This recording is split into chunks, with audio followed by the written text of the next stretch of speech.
watu wanaona kweli kuna roho. Siku hizi ukifanya hivi watu wanasema uangaliwe medical kama uko na problem kidogo kwa kichwa. Hii kazi tunafanya ya Mungu inataka kuonekana na macho. Watu wangependa kutufuata lakini hatuna kitu ya kuonekana na macho. Watu wale wameingia kwa kanisa wote ni wale hawana kitu. So mtu akitaka kwenda kwa kanisa anasema ile kanisa nasikia kama ndio inajua mambo lakini naona ni mkutano ya maskini. Na Biblia inatuambia kwamba apandaye ndiye atavuna. Kwa sababu naye maskini kujitolea ni ngumu sana. Bwana Yesu asifiwe. Tajiri anaweza kujitolea kile amebakisha lakini maskini wanakuwa wagumu.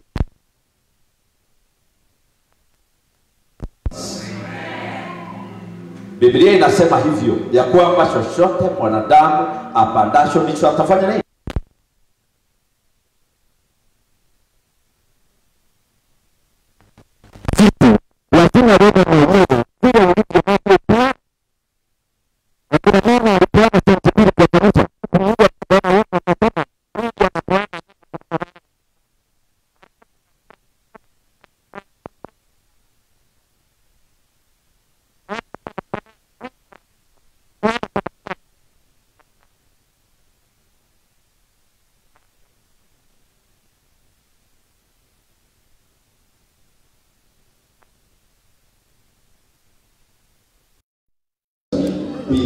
Kwa hiyo jambo la kitu ametoa ni kucheza tu, anacheza akapea Mungu shida.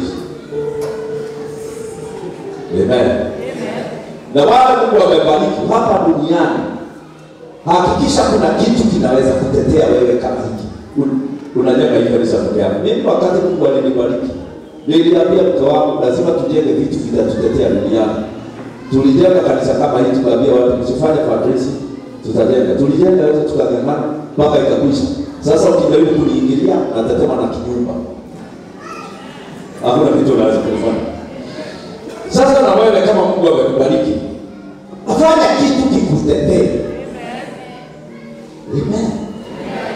Hata kwenye ulimwengu wa viongozi kama hao wa kisiasa, si unaona vile wanafanya bidii kuleta maji, kuweka lami, kuweka nini? Maana wanajua watu wanaelewa kitu wanaona na kugusa kuliko kitu wanasikia. Na mimi imani yenu wacheni muziki. Ukituambia mimi nimeokoka, wacha tuone watoto wako wakisoma sekondari.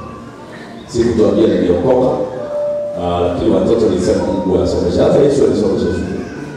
Hakufundishwa na Mungu kusoma. Si Yesu alisoma kitabu cha Isaia. So na sisi tukitaka Mungu, hata kile kidogo tuko nacho tujitolee kwa Mungu. Maana imeandikwa ya kwamba chochote mwanadamu atatoa, hapana, ndicho atavuna. Na Biblia inasema kwingineko ya kwamba anyochaye wengine yeye atanyweshwa.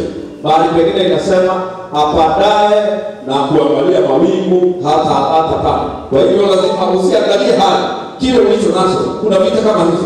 Kuna vita zingine za maombi. Yeye inatakikana uamke usiku wote. Yesu wakati alikuwa hapa duniani alikuwa anaomba usiku mzima.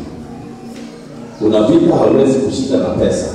Hata kama uko na nyingi na mradi, hata kama unajenga kanisa kama hili, hizo zinataka maombi ya usiku mzima. Uanze saa 12 useme amen. Kesho asubuhi. Amen.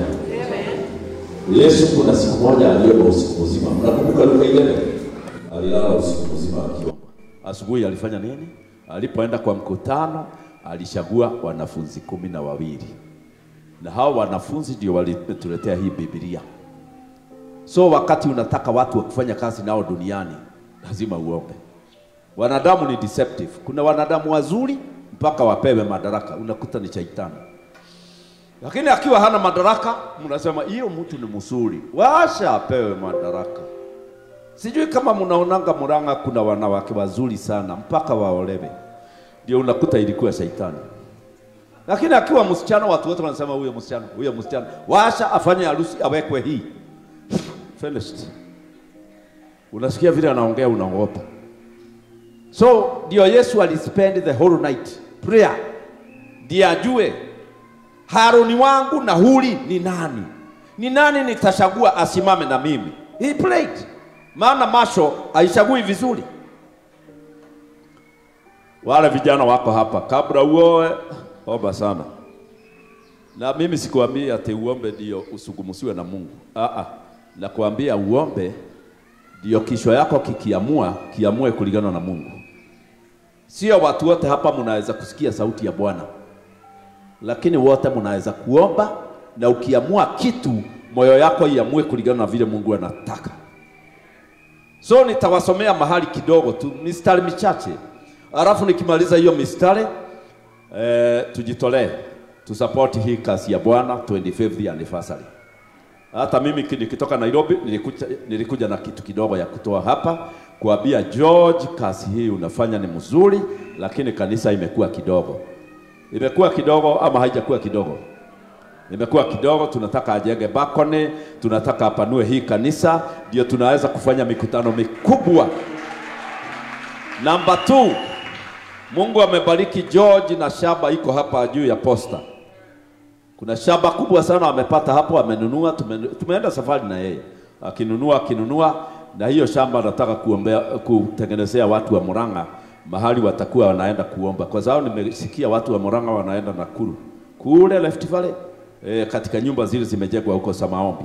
Lakini sasa mtakuwa mnaenda prayer center hapa karibu. Na hiyo prayer center inataka pesa nyingi. Kwa sababu hatutaki kujenga kitu fani, kitu ambacho watu wakienda huko hata watu wanafikiria hii watu hawasikii vizuri. Tunataka tujenge kitu ambacho itakuwa kama ile ya Yogi Show kule Asia, international, mpaka wahubiri wale wakubwa mpaka ma president wanaendanga huko kuomba. Tunataka tutengeneze kitu kama hiyo. Na huyu mtu ndiye Mungu ameona amutumie kutengeneza prayer center. Hiyo kishamba ni ya eka ngapi? 10 acres hapa posta. We kama amefaulu kununua mshanga ni kujenga tu tutashindwa. Haya sasa ambia jirani utoe Isaka wako. Niongeze volume hapa. Kesho ni Sunday nisipotee ko. Ate utoe nini? Sasa nikihubiri unauzaguza mfuko. Kama ulikuwa umepanga 1000 unaweka 2. Kama ulikuwa umepanga 10 uweke 20. Na watu wengine sijui kama wanaona Mungu, wakipima Mungu na ugonjwa, wanaona ugonjwa ndio mzuri. Maana wakisikia mtu amegojeka, wanatoa 1100 haraka sana. Kama mtu mmoja alikuwa ananiambia, "Pastor, kanisa letu hatuna pesa, hata sasa karibu tufungiwe," alafu mama yake akagojeka. Nikaenda kumwangalia mpisha. Nikamwambia, "Ndugu yangu, najua vile mko na shida kwa kanisa. Hapa hata hamoja lipa ile pesa huwa inaitishwa hapo mbele kabla uweke mgonjwa." Kaniambia tumeitishwa 175,000 na tumelipa saa hii tu. Nikamwangalia hivi nikashindwa. Umelipaje? Na kanisa ilikuwa inataka shilingi 20,000 na niliwatumia 2,000 kwa sababu ya shida zile wako nazo. Wamelipa 175. Nikamuuliza mmelipaje nyinyi, na tulikuwa tunasaidiana 20,000. Akaniambia unajua ni ugonjwa. So watu wanakimbia wakisikia ni ugonjwa. Wakisikia ni kanisa wanaenda kama kombe. Wakisikia ni ugonjwa sungura. Nitawasomea Waamuzi, Judges chapter 3 from verse 1. Tuone vile Mungu ana train watu wake wawe good soldiers. Wamama mnatakana muwe askari mwema. Maana families ziko na shida nyingi. Families ziko na matatizo. Jamii zinasumbuliwa hapa duniani. Jamii hazina amani. Na nyinyi wamama mnaweza kufanya kazi mpaka kuwe na amani nyumbani. Lakini haifanywi na muoga, lazima uwe soja. Ukire wake guoya. Sirio tumeimba. Yaani askari uoga ni ya nini? Soma hapo Judges chapter 3 inasema, "Haya ndiye mataifa ambaye Bwana aliasha ili awajaribu Israeli kwa hawa." Yaani awajaribu hao wote ambao hawakuvijua vita vyote vya Kanani. Wakati Mungu alituma wana wa Israeli akawaambia endeni nchi ya Kanani, Farao aliwapiga, lakini Farao alishughulikiwa na mtu mmoja tu, Musa peke yake. Farao hakupigana na wana wa Israeli, alipigana na Musa. Musa peke yake alikuwa anainua mkwajo, kuna haribika. Musa anasema kitu, bahari inajigawa. Lakini wakati walianza kufuka mpaka ile ingine wakaingia,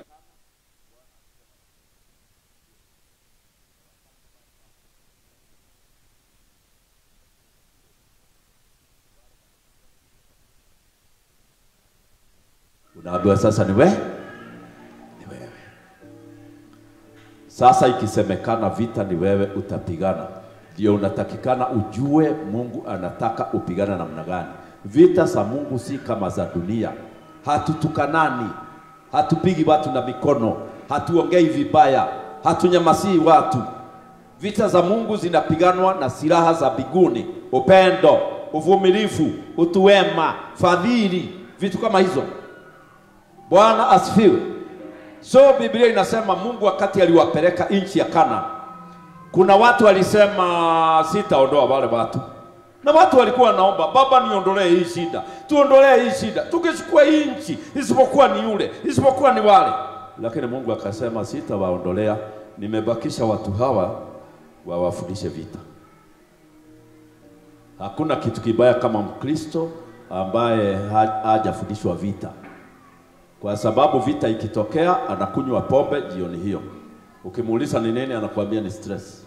Kwa hivyo huyo ni Mkristo ambaye hajui vita. Vita ikitokea anakunywa. Mbona uliwasha bwana yako? Nilisikia vile anaongea nikasema nijiondoe kidogo. Hakajui vita hako kadada. Hakajui vita. Vita zetu si za mwili na damu. Haleluya. Si za mikono, si za mateke. Vita yetu si ya mdomo ya kutukanana. Vita yetu ni ya kiroho. Na lazima ujue kupigana. Ndiposa Mungu hawezi kuondoa adui zote mbele zako. Okay, Mungu ana uwezo wa kuondoa wewe upitie rami za kiroho, lakini anakuashia watu kadhaa wakufundishe kupigana. Na anakuashia pepo kadhaa ndio ujue kutoa pepo. Sasa utajuaje kutoa pepo? Isipokuwa pepo ikuje kwako na pastor awe ameenda safari. Utajuaje? Utajuaje kuponya mtu? Isipokuwa pastor awe ameenda na ugonjwa ufanye nini? Ukuje. Na ukienda hospitali wakwambia dawa zimeisha. Sasa utajua kuombea mgonjwa. Amen. So kuna vitu hazitaondoka. Hata ibada hii nimekuja kutoka Nairobi. Hata nikikuwekelea mikono, kuna shida haiwezi kukusha, maana hizo ni zako zikufundisha patience ni nini. Amen. Wewe kuna shida zinakaa mpaka unaona afadhali uko paliti. Ni kubwa sana. Na kuna vita unapigwa kisiri, hiyo haitatokea. Na kuna vita unapigwa publicly, kwa sababu na wewe ukishinda utasaidia